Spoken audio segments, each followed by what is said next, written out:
Okay. I'm going to be able to save it for future.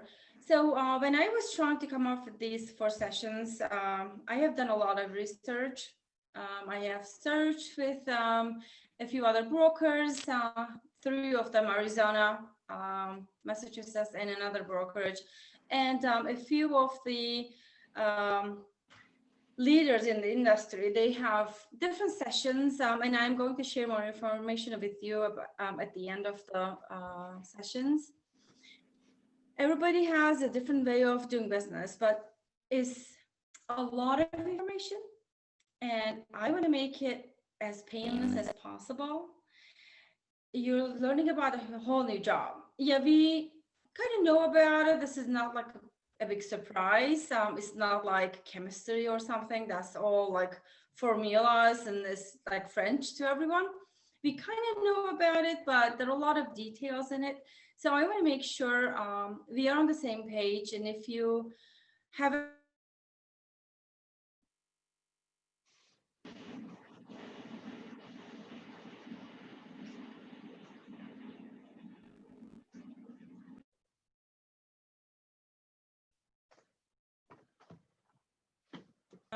there are boot camps that are designed by HomeSmart.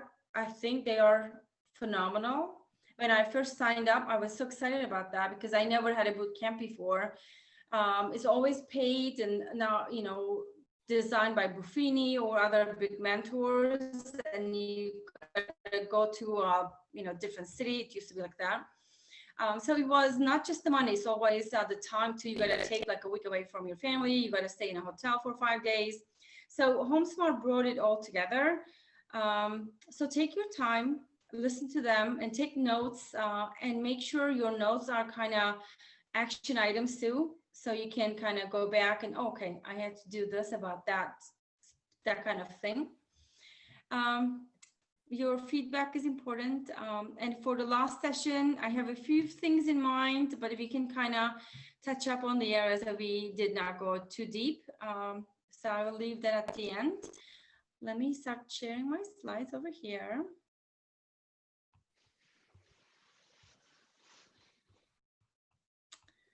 Okay.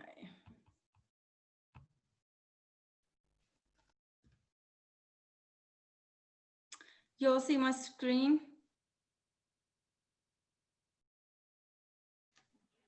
Yeah, I see it.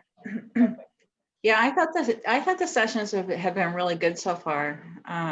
They've been really helpful. Good. And I do have to go back and kind of refresh my memory on a couple of the slides and some of the acronyms I want to take down to get used to. But I thought they've been really good so far. You're right. I tried to. Good. So, yeah, I tried to minimize.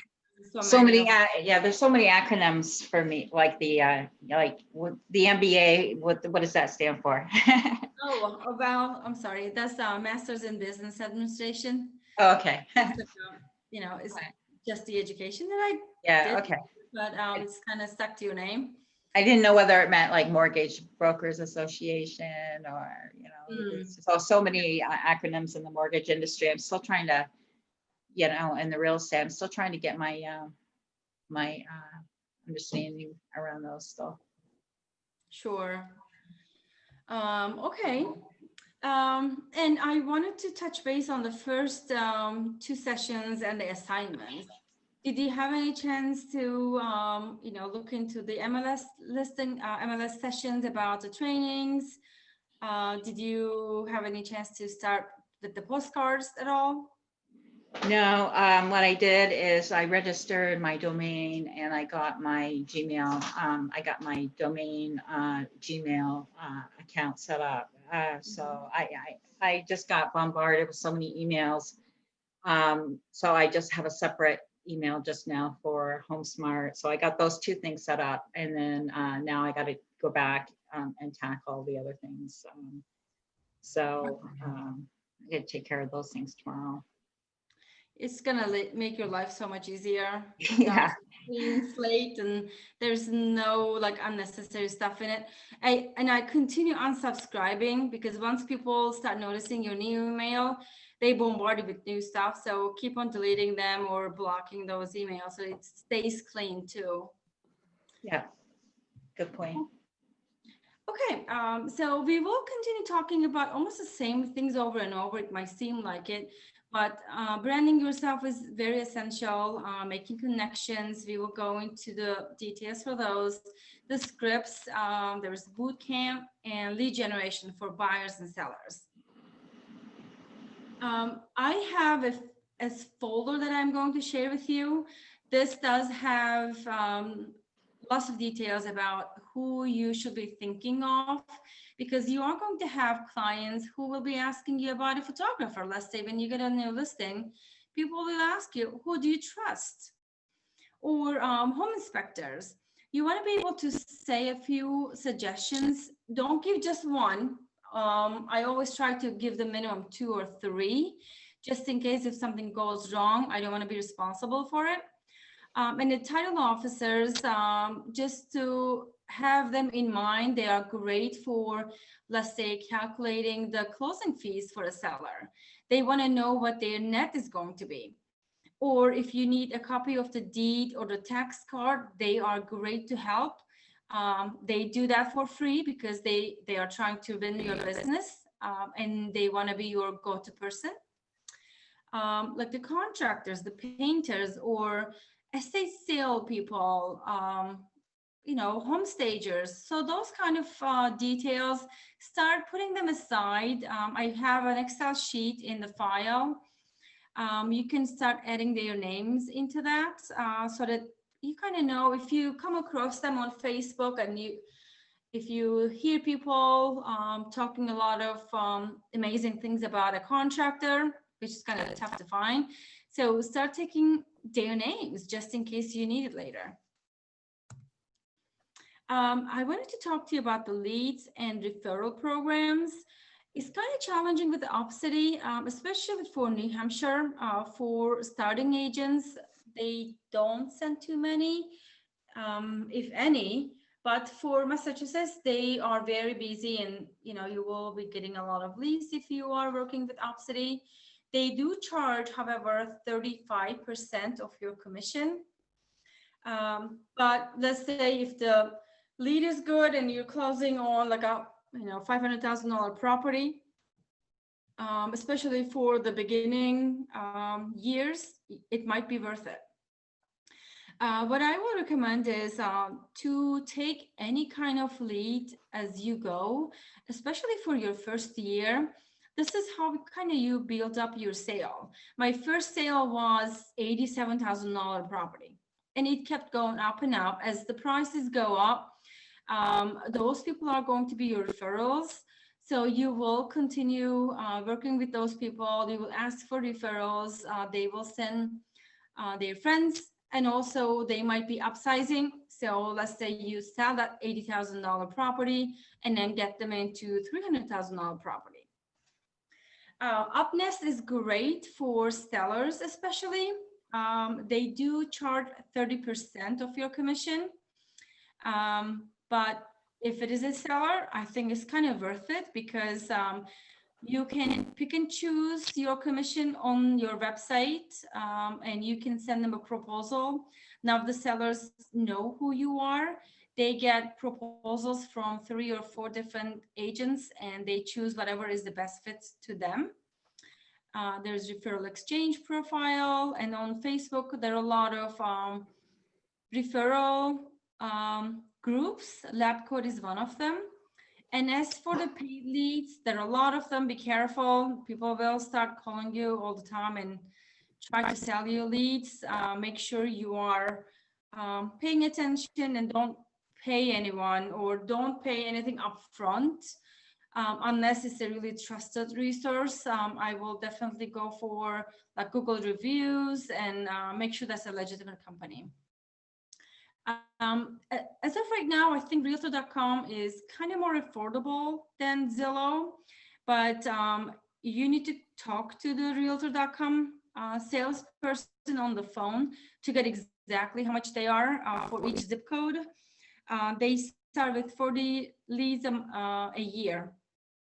But for Zillow, as long as you create your account, you can see how much it is for each zip code. And you can kind of navigate your way on the map and see if you like that neighborhood or not. For example, like Bedford might be very expensive, but when you jump to the next town, let's say Mount Vernon or Nottingham, well, Nottingham is kind of too far, but let's say Dunmartin, for example, it might be a lot cheaper. Of course, the property values are cheaper compared to Bedford, but depending on how much you are paying for each lead, now you can be a better judge on where to spend your money. And at the end of the year, you can go back and reevaluate where you should continue spending your marketing dollars. Let's say you close 2 of them from Zillow and then 4 from Realtor.com and like 3 from Opcity, whatever. Now that's going to give you a little feedback on, which works and what doesn't. I'm curious as to where they get these leads. Well, most of the buyers are on their websites, to be honest. They make it really challenging for the buyer to see the property is under contract or not. It just shows active. So the buyers continue going back, and I had many buyers insisting on seeing a property. And they're no, that this is active. It shows active on Zillow. I'm like, well, and yeah, they get. I'm sorry. I don't know. They just get really creative. Like I get all kinds of postcards in the mail, like from realtors. They take a picture of my property and they're like, "Is this your property?" And it's like, they want to like sell it for me or whatever, and they take, it's just really funny. There are all kinds of creative ways that they try to, get your business. Exactly. That's good farming. Honestly, those agents are doing a great job. As long as they are following up every month, Yeah. we will retouch on that. Let's say you're farming an area, you can continue sending those people postcards every month, or like a letter. You can switch between your mailing options. Right. Like Thanksgiving cards or handwritten letters are very effective. And also you can target those areas on Facebook as well. So now it's not just the postcard, they start seeing you everywhere. You can pay for Google just to follow those people. There is something called, I forgot the name, but I will send it to you. So you pay like $150 a month, but it is like a retargeting ad, just like that shoe you were shopping for and you start seeing it everywhere. Yeah. Yeah. They start seeing you, and the more they see it, they take you more seriously, and they say, well, oh, she's also on Zillow, and she must be a good agent. She's solid, compared to the other agents, looks like she's trying to get some business, so when you're talking, go ahead. Well, I was just going to say, well,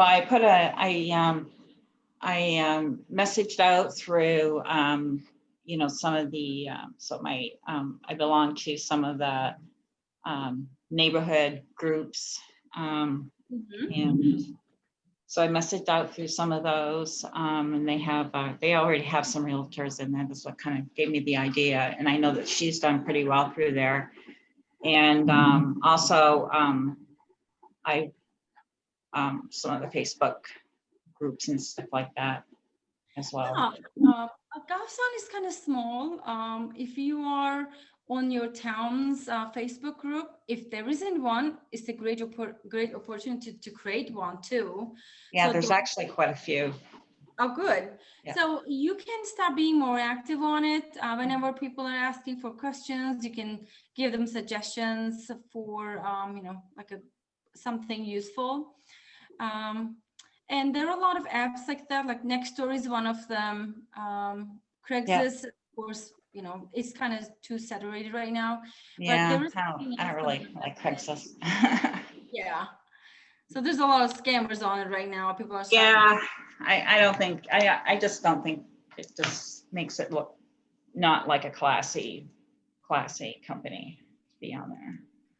Well, you know what? I have done it years ago. I put a postcard on Craigslist, and I wanted to advertise my business. And one person called me. Oh yeah. So Huh. it's free. If it is just one person, why not? One more step. That's good. Yeah. Right. So when you're talking to buyers and sellers, make sure you know what you're talking about. You have an elevator pitch, and it's short and it's easy to remember. And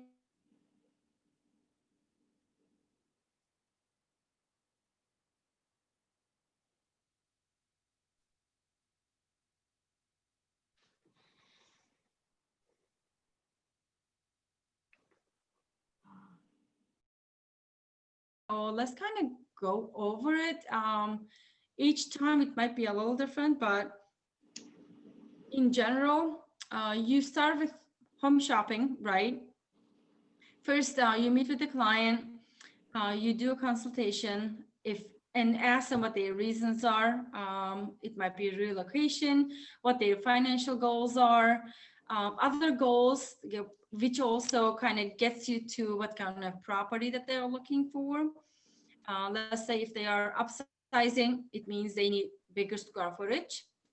And you can talk to them about what kind of property they are looking for, the price, the condition, if they're okay with the fixer upper, which towns, that's always important to ask. And you can start sending them currently active properties. And if you want, you're welcome to send them the sold and under contract versions too, just to share how fast the market is moving. Like we were talking with Jonathan, and he said it's challenging to get an offer accepted. So you can share them the information about the absorption rate. If it is too low, it means it's going to be a tough year for the buyers. If they are selling, it's also great for the sellers. Now they are going to see how fast the market is moving or not. So, and then you can talk about the inspections, the repairs. If it is going to be a sale, then talk to the seller about the staging, decluttering, and making sure it's depersonalized. And it's always great to have like a fresh coat of paint somewhere in the house when a buyer comes in. And then you will decide about the price, either for making an offer or when listing the property. And then you will be listing the property. You will be attracting qualified buyers, hopefully, especially in COVID times. You're welcome to put only pre-qualified buyers on the MLS. And I have seen some listing agents asking for the pre-qual before they let the showing happen. Especially if your seller is sensitive, you're welcome to use that. If they are in like age bracket, or there's somebody in the family who is going through cancer treatment or something like that. So you're welcome to be more restrictive. So the property goes on a multiple service. You can do a lot of print advertising for a listing. Internet advertising, of course, you can do a virtual tour, open house, and then direct mailing. For direct mailing, you're welcome to use it for the neighbors when you're farming. So let's say you listed a property, you send it to all of the neighbors saying just list it, or if you didn't do that on time, you're welcome to send it out as a postcard saying, I put this one under contract in a week with multiple offers on it, and I have more buyers. If you think of selling it, just let me know. I can do a free market analysis for you, no strings attached. So this way they know you won't be bugging them in the long run. And they are free off the hook if they don't want to move forward. And when you receive offers, it might be challenging to decide on which one. So you will take a look at the mortgage part of it. and make sure the dates are working for your seller. If they have a good deposit, the higher the better. You can ask for a second deposit after the home inspection. You can negotiate it and send a counter offer. So the detail with that is, let's say you are the seller and you have received an offer. You can accept that offer, but the minute you make a counter offer, that buyer can walk. It means they, even if you sign the offer, like two days later, your seller changed their mind, but you made a counter offer, it means the first offer is void, and you cannot ask for the deposit from the buyer anymore, unless they are still okay with it. After you put the offer, property under contract, now you do your inspection. And then if there are any contingencies, I'm going to talk more details about this on the document side too, because there are a lot of different contingencies you can ask for. The inspection is fine, and financing is one of them. Whenever we are writing an offer, if there is a mortgage the buyer is getting, it means your offer is contingent upon the buyer getting financing. Let's say they lose their job 2 weeks before the closing. It means they are getting their deposit back 100%. This gives the buyer some kind of a freedom, because now they know, and the lender is going to keep track of this. They continue checking on the employment until almost like the day of the closing. So the seller signs the documents, and then the seller is paid, the buyer gets the keys at the closing table. Usually the closing is around 45 minutes or so. If it is a cash deal, it's like 15 minutes.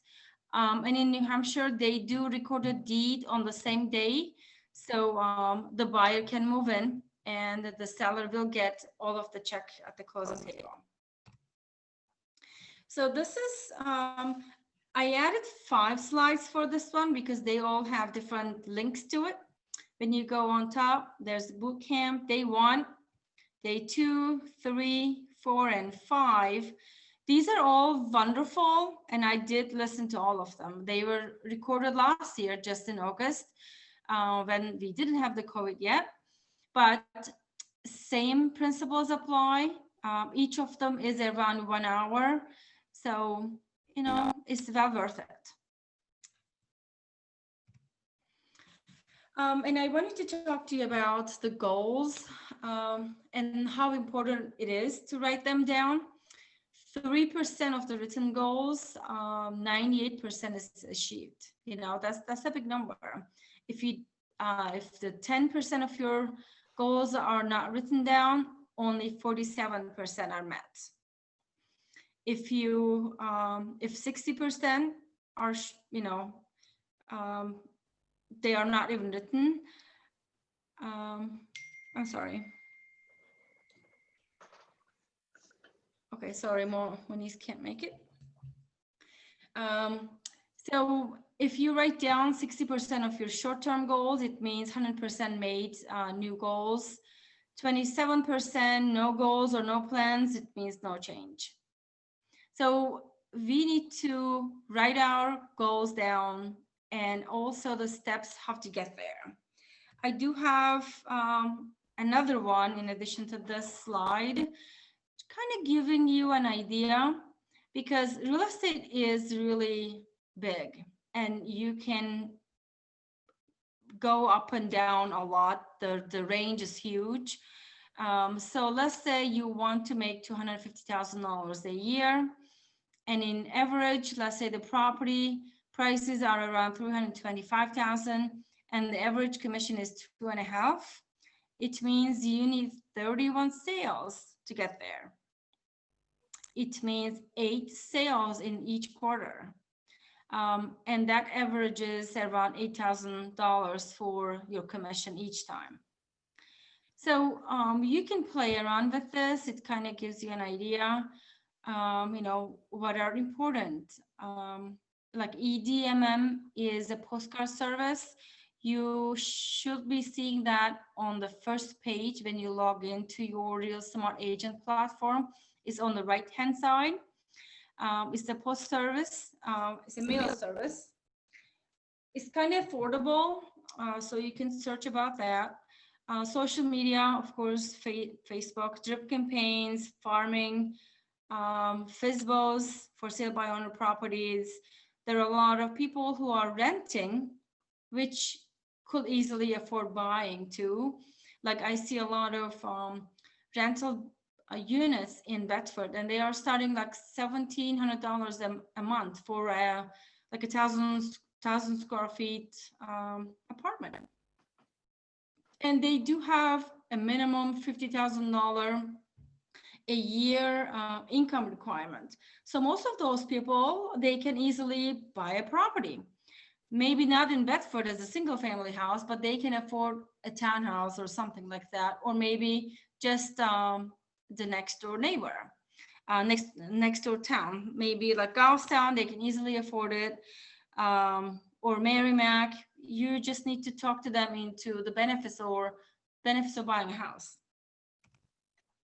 So this one is great for lead generation. Again, this is like an hour video. To be honest, I know a lot about lead generation, of course, but these are the best of the best. And they have more experience than I do in real estate. So I just didn't want to invent the wheel again and waste your time. I have listened to this in addition to the one about getting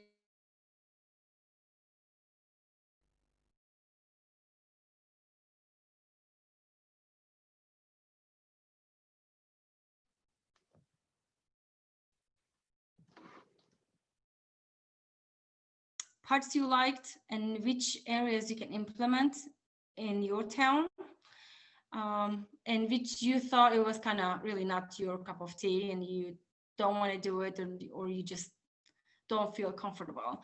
And like this one about the listings, Chris Smith is the writer for Curator. It's an amazing book for lead generation. And he is talking about the videos. And as you know, BombBomb is huge for videos right now. So if you are using videos, that's awesome. And I think that's going to generate a lot of business.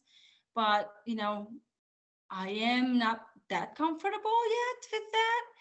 I am trying, but if you feel like this is totally fine for you and you can make it work, go for it.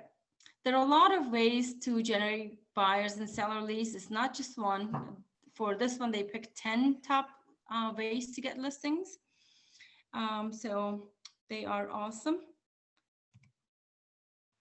And as for the homework, I wanted to kind of go over the business planning side and come up with short-term and long-term goals.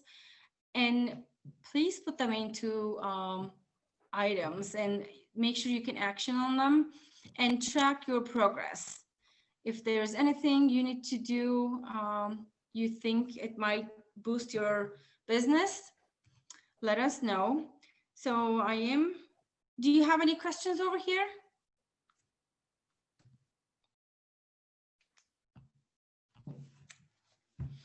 I'm back.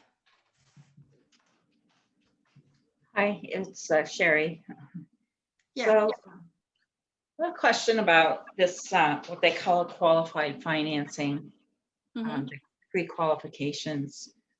Are all pre-qualifications really equal in terms of the banks?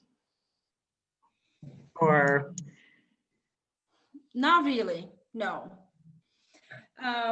So whenever I receive an offer for my listing, I always call the lender and ask them where they are at with their financing. Because some banks are so easy to give a pre-approval. Let's say like Bank of America, you can get it done online. There are a few banks like that. You can easily just with a few clicks, they just pull your credit and without pulling all of your information, they just give out a pre-approval. Yeah. So make sure you're not working with that, and your buyer knows the difference. So it could be the initial pre-approval, Mhm. but then make sure they actually apply for a loan itself. So it's a two-step process. The first one is they get the initial, yeah, we can work with you. The Mhm. second one is the real application where they submit all the paperwork and their income, and all of the bank statements. Sometimes they ask questions about the transactions in the statement. So make sure the buyer is qualified. And if you're on the seller side, you want to know. Okay, that's good. Yeah. So I'm like, I have never, I bought my house, kind of at was at a foreclosure, I guess. So I've not really gone through the whole negotiation process with a seller and a buyer. So can you take me through? I'm having kind of a hard time understanding.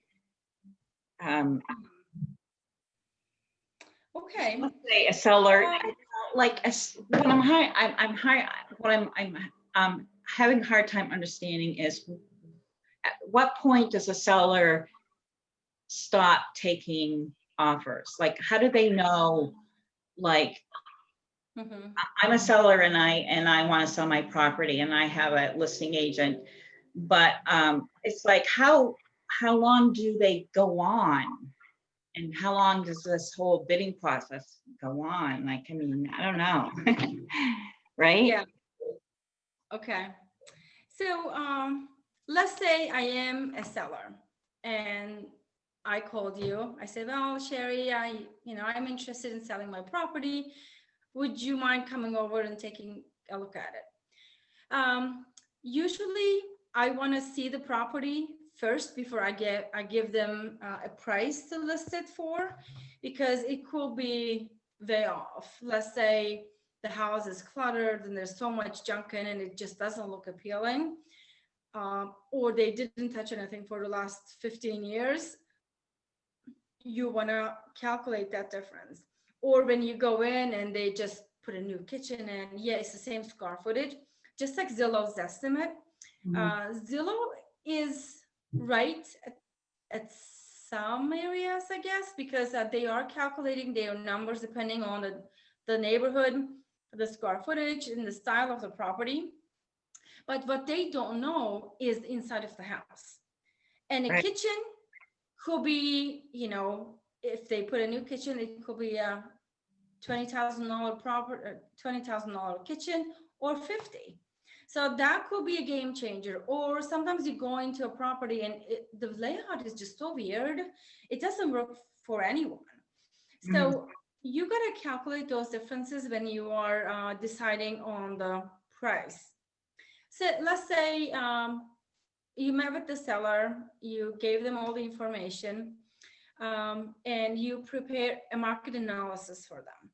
You can easily do that on our website on realsmartagent.com. It's free. You just enter the property address, and it gives you the option to pull for the active, under contract, pending, and also sold listings.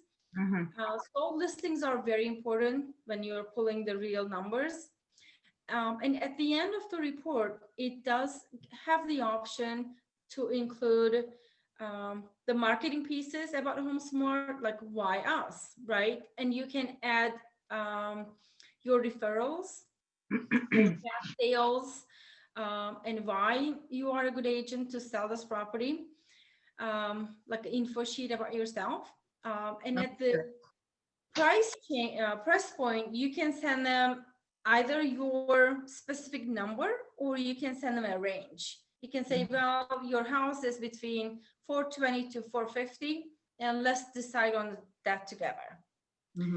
I always ask the seller, because they are watching their neighborhood. Sometimes they know more than you do. They know exactly what their neighbor sold for and why it was sold for that price, because I don't know, their house was stinky, whatever. Okay. So You they look know up the what to do. neighbors, look up the neighbor's house. Yeah. That's a good idea. Yeah. Before you give them the number, ask what the seller is thinking about. Yeah. So let's say you decide on the price, you put the house on the market.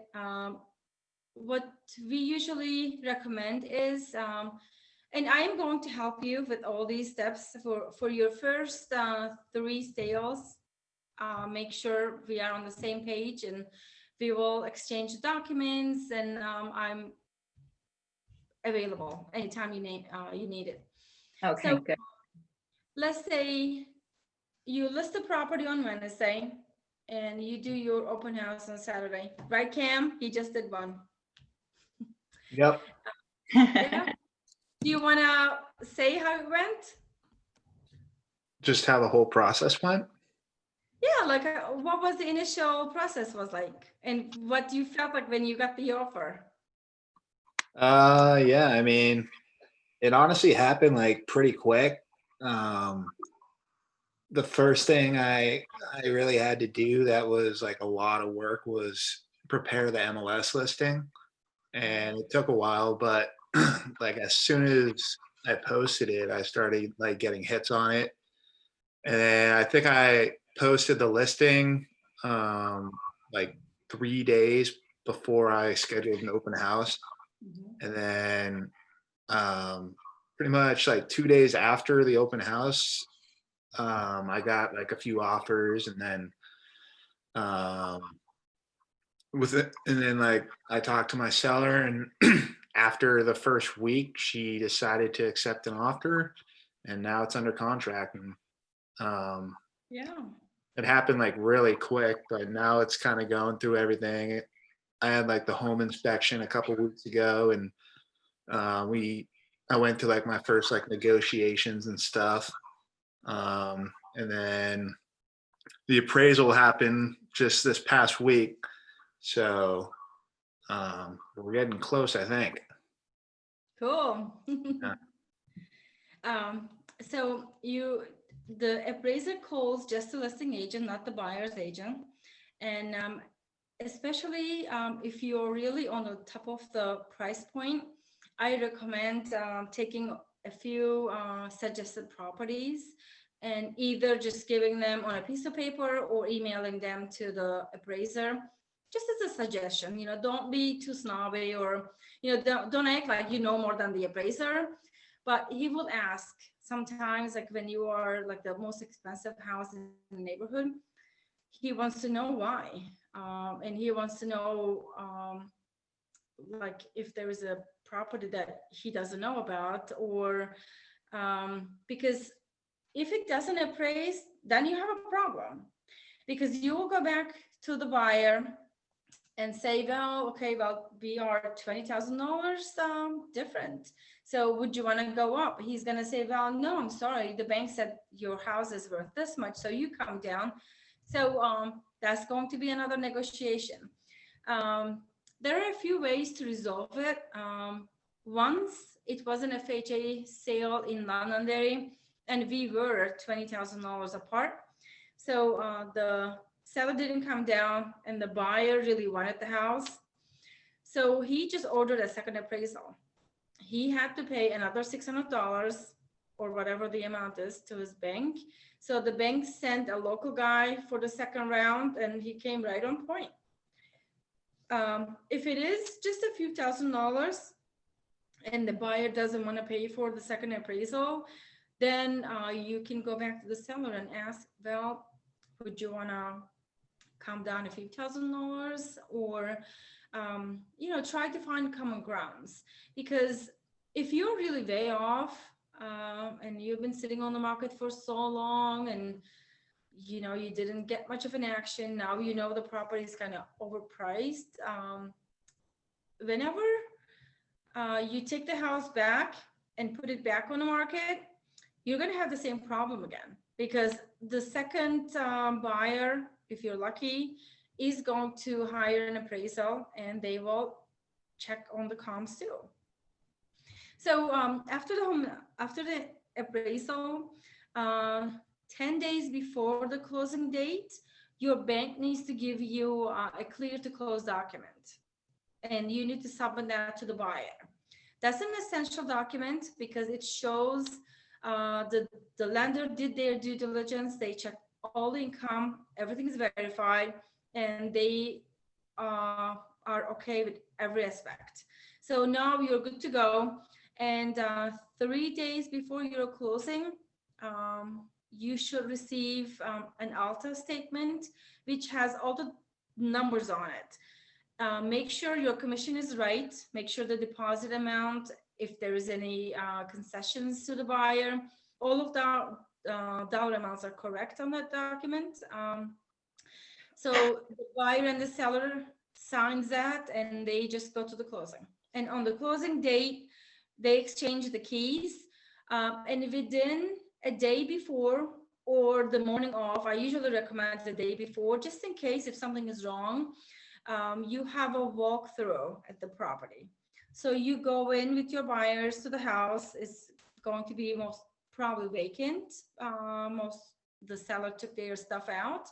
So make sure the house is in good shape. There is, the roof is not leaking and they took all the stuff. Sometimes the sellers tend to leave their junk behind. So make sure everything is taken out. It has to be all empty, no personal items left in the house. Make sure, depending on your agreed contract, let's say if your washer and dryer, they need to stay, make sure they are there. All of the appliances in the kitchen, make sure they are present. And we do have a utilities form that you can ask from the seller.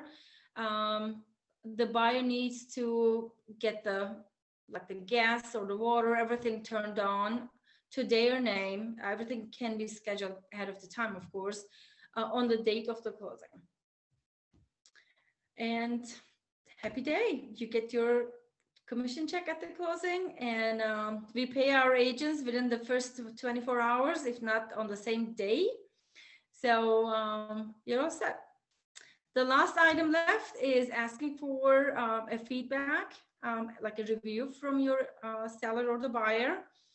You can send them your Zillow link. They can easily enter your information into that. And that's essential for your next client because they will be looking at it. Any questions in that? No, it sounds great. Okay. Thank you. So let me open up the document side, and we will kind of go through that.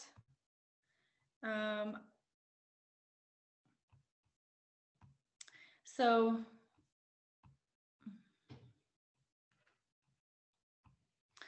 I will email you all of these paperwork. You do know the listing agreement.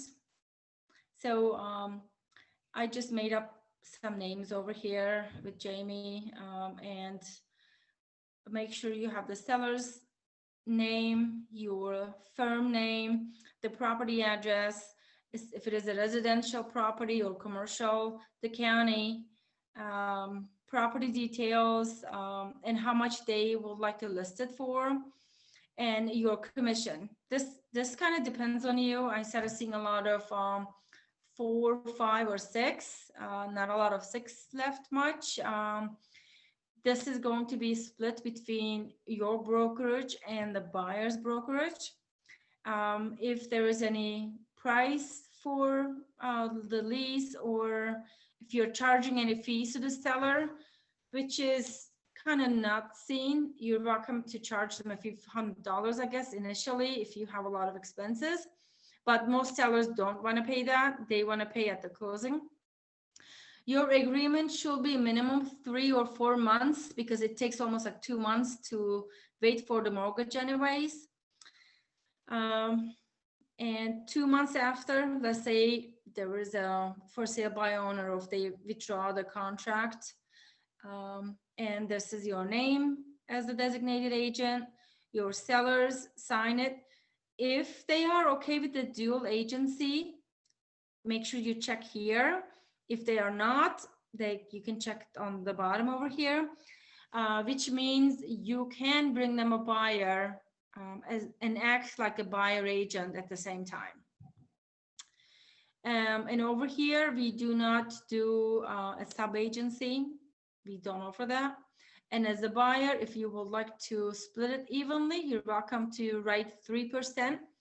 If not, I see a lot of agents, let's say they are charging 5% and they are keeping 3%, because as a listing agent, you do have expenses for marketing the property, but the buyer agent don't.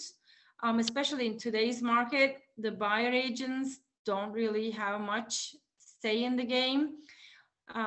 They are just okay with 2%. If it is a buyer's market, then you can negotiate your percentage. You will be seeing what you are going to get paid as a buyer's agent on the MLS sheet. So if you don't like it, you're welcome to put that into your offer. Sometimes the listing agent says, well, I am only paying 2%. If you want more, ask that from your buyer, which is going to be another can of worms. But you can do that, especially if they are tough buyers and if they have something very specific in mind and they are going to take a lot of time. You're welcome to ask for more money from your buyers just to pay for the difference. And so for all of these things, we always check yes. This one, I mean, I personally don't want to be present at all of the showings. I think it's a waste of time. I see this a lot of Seacoast properties, like most of the listing agents want to be present. To be honest, sometimes the buyers don't feel comfortable when there is a stranger in the house. They don't want to chat about the feedback at the house. But if you think the property is very unique and there's a lot of things that you want to tell the buyers and the buyer's agent, you're welcome to be present. But it's going to be challenging to schedule it because now the buyer, the seller, the seller's agent and the buyer's agent, 4 different parties have to be available at the same time, and good luck with that, right? So this one is up to you, but I always do a great marketing for my listings, and I, pay the photographer, I pay for Facebook just to get the word out, and I do the postcards. So all of those expenses, they add up. And if the buyer changes their mind, if in a few weeks or so, I want them to pay me for my expenses. If the seller wants to cancel the contract, well, depending on the reason, but there is not much you can do if they decide not to sell the house. You really can't force them, but you can ask for your expenses to be paid. So this is the listing agreement. This one is pretty easy. They will be just signing on the bottom over here. Make sure you write the brokerage name on it. And this is the utility form. Camden, I can email you a copy of this and you can ask your seller to fill it up for the buyers. All of these things, if there's any trash pickup, if they have a certain company to do their septic and things like that. And on the second page, if there is any additional information that the sellers want to share with the buyers, they're welcome to add them here, because they only have like half an hour at the closing table, and it's not a lot of time to discuss about all these details, and buyers of course have questions. This is the commission statement. You will be sending this to the title office, and you will need to fill it up. The listing agent does this, not the buyer's agent. And this is the lead paint document. Either your buyer or the seller, make sure you send them a copy of this.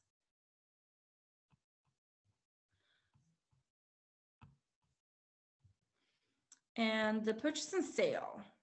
I have a question about the commission statement. Sure.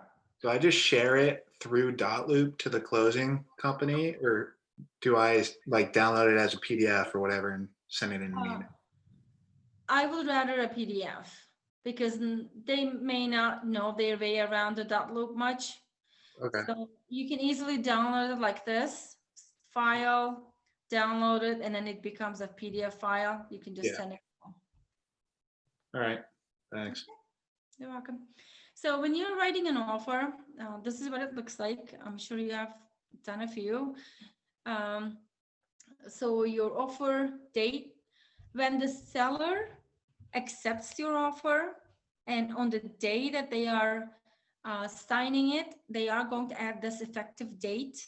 The listing agent is going to do that, not the buyer. So make sure you fill it all up. The property information, you can get this information from the MLS. It should be on the listing. Your price and your deposit. Honestly, if you're dealing with like $400,000 property, you should be putting minimum like $5,000 or so, or you can put in like $2,000 initially, and then after the home inspection or after a certain date, you can add more. If you want your offer to be accepted, the more the better. So on this one, we have done 5 first and then another $10,000. So this is the amount left after the $15,000 deposit. And we wanted a warranty deed. This is the date of the closing. Whenever you're writing an offer, if you do have the time, please call the listing agent and ask what the sellers want. Of course, all the sellers want the money, but sometimes that's not the case. You can ask them, well, what date works for them, or are they still looking for a house? So we are flexible as the buyers. If the sellers want to live on the property, we can give them up to 4 months, or we can lease the property back to the sellers. This way, your offer is going to be a lot better than other offers for the sellers, because now they have a place to live and they can continue looking at the homes, because now they know whenever they make an offer, they also have a chance to get accepted because their property is under contract. And you can add like TBD for here, or you can do the closing in our office. No exceptions. The property has to be broom clean, which means all of the personal items have to be gone. And of course, we are not really looking the seller to clean the windows or anything, but it should be, kind of clean to move in. The buyer agent, the seller agent, make sure you click over here, and you're welcome to add 48 hours prior to the closing time, just to be safe. There might be snow, or there might be days that the buyer is not available. Please try to go like a day before the closing for the last walkthrough, just in case if there is any items missing, or if there is any issue that you want to deal with the sellers. This way you have time. Because sometimes I see people doing the walkthrough the morning of, like 2 hours before the closing. Yeah, it's convenient for everyone, but it's at the same time, if there is any problem, then nobody has time to fix it, because everybody has to be present at the closing table. And over here, I usually add like 5, 10, or 15, whatever is our deposit amount usually. So at the fixtures, you're welcome to add all the details, like what you have seen at the showing, because you want to make sure if there are, let's say, 2 refrigerators, one in the basement and one upstairs, add them in here, because the seller will look at this and they will take the things that are not written down. If the seller, let's say, is not leaving the chandelier or any other personal items, just make sure that they are excluded here and they are written at the MLS too. If the property is older than 1978, make sure this is clicked on yes. And for the home inspection, I think 10 days kind of work for most people. If you ever need more time than 10 days, you can ask for an extension. But you know, if you get the inspection scheduled within the first week, you are going to have 3 or 4 days for negotiations as well. So you should be covered. As the listing agent, I do not like seeing more than 10 days because if the buyer is going to walk, I don't want my listing to be under contract more than needed. You know, 10 days is good enough for everyone. If your buyer is accepting the property as is and they are not doing inspection, make sure they initial over here. And all of these are going to be checked no if in that case. If the property is a condominium, you're welcome to check yes over here. Make sure you check on yes for the deeds just to be safe. At least it's going to give you some time to take a look at it. And over here, if you do have financing, make sure this is checked as yes. If it is a cash offer, this is not contingent upon it. And if it is financing, 80% loan to value, or you can easily write the exact amount that the buyers are getting loan for, 30 years or 15 years, FHA or conventional. This information, you can get that from the pre-approval documents that the lender is going to give you. And over here, I usually see people putting like applied or like 3 business days. Shelly, this is the question you asked. This is the loan application itself. So the real loan application, you want to make sure that the buyers are going to be on it. You don't want them to take their time and you know, wait for the home inspection to be completed, just in case if they are denied. You know, you don't want to waste your seller's time. And this is a time that the lender is going to give you the loan commitment document, the last document before the closing, before the Alta statement.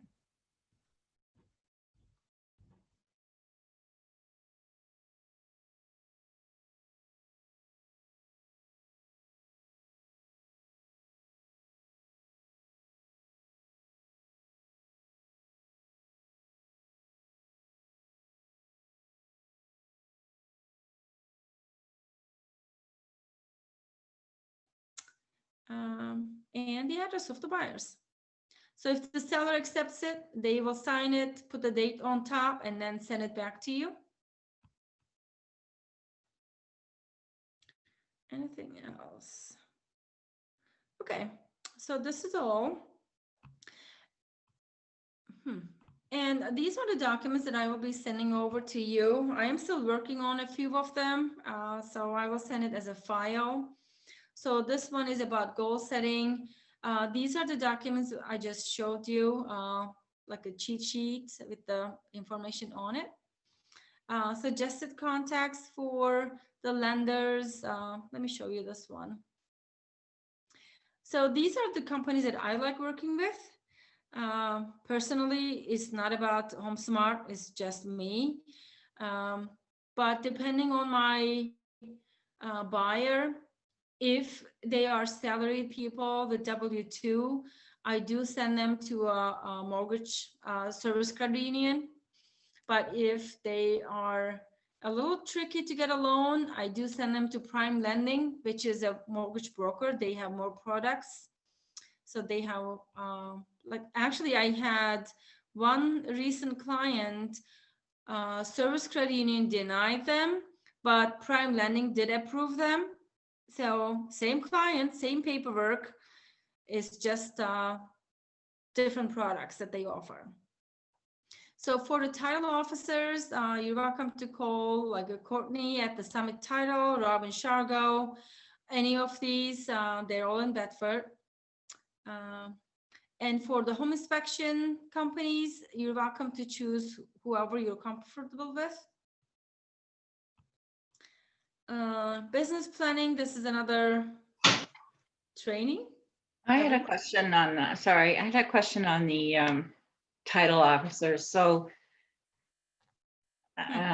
in the past, a long time ago, when I was in mortgage banking, the bank took care of all that. They did the, you know, they had their own title companies that they dealt with, and they ordered their preliminary title search, and then they, the title. Has that changed? Do you have to go? Yeah. So some of the banks still do have that, like St. Mary's is one of them. They do have their own title office, so they don't want people to go to somewhere else. But that is not correct. The buyers do have a choice, and they can go to wherever they want. Most of the title offices, they charge similar numbers, unless some of them are running specials. They usually have it for cash buyers or veterans. They have like $200 off or something like that. To me, the customer service matters. And some of them, as you build a business with them over and over, they do take you as their priority. And whenever you ask them like a deed question or an attorney question, they don't charge you anything. So they just, help you, and they come to your open houses, or if you have like a flyers, or if you have an event, they will be your right arm. So do the, who's representing the buyers then? Do they have to have their own attorney or?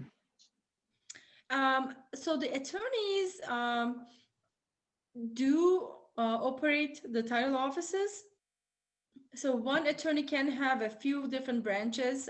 Let's say Summit Title are, I don't know how many offices they have in New Hampshire, a bunch for sure. They also have offices in Mass, Vermont, so a few different states. They do need to have an attorney in charge for every single one of them, or an attorney overseeing a few of them. So for New Hampshire, you do not need to hire an attorney. You only need a title office to do the closing. But for Mass, you have to have an attorney. So there is no such thing as the title office in Massachusetts. Okay. But it's so much better over here, to be honest. I do both sides. It's a lot easier. I think that the purchase and sales contract we are writing, we are acting like an attorney, to be honest, on that one. There are a lot of details on it, but it's a standard form. So you really can't get too creative, even if you want to. Maybe with your add-ons you can, or addendums, but overall it's the standard form. Okay. So the buyer has a right to choose a title office, but their lender is the one who is going to give the job to the title office. So they can go with a suggestion, but the lenders can say, oh, I'm sorry, I'm not working with that title company, and they can refer you out to somebody else. So it's the buyer's choice, not the seller. Okay. And for the seller, it's pretty basic. They only have their deed to be written and recorded. So not a big deal. It's a new deed to be recorded for the buyer. Hopefully it's a clear title, yeah. Yeah. Yeah. So these are the files that I will send over.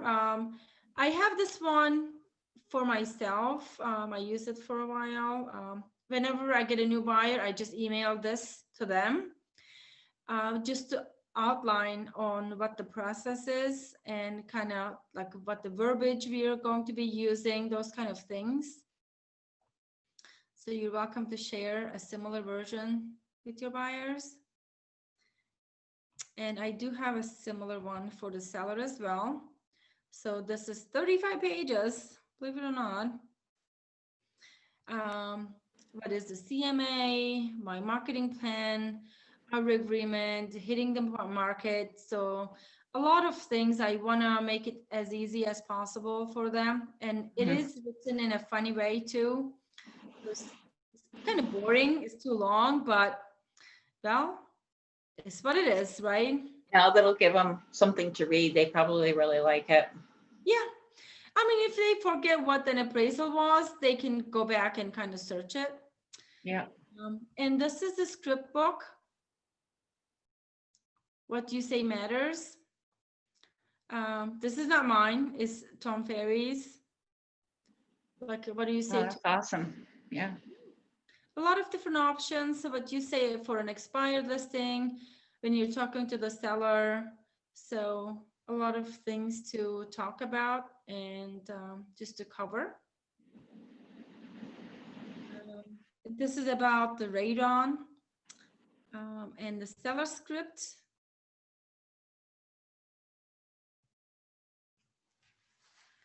Sorry.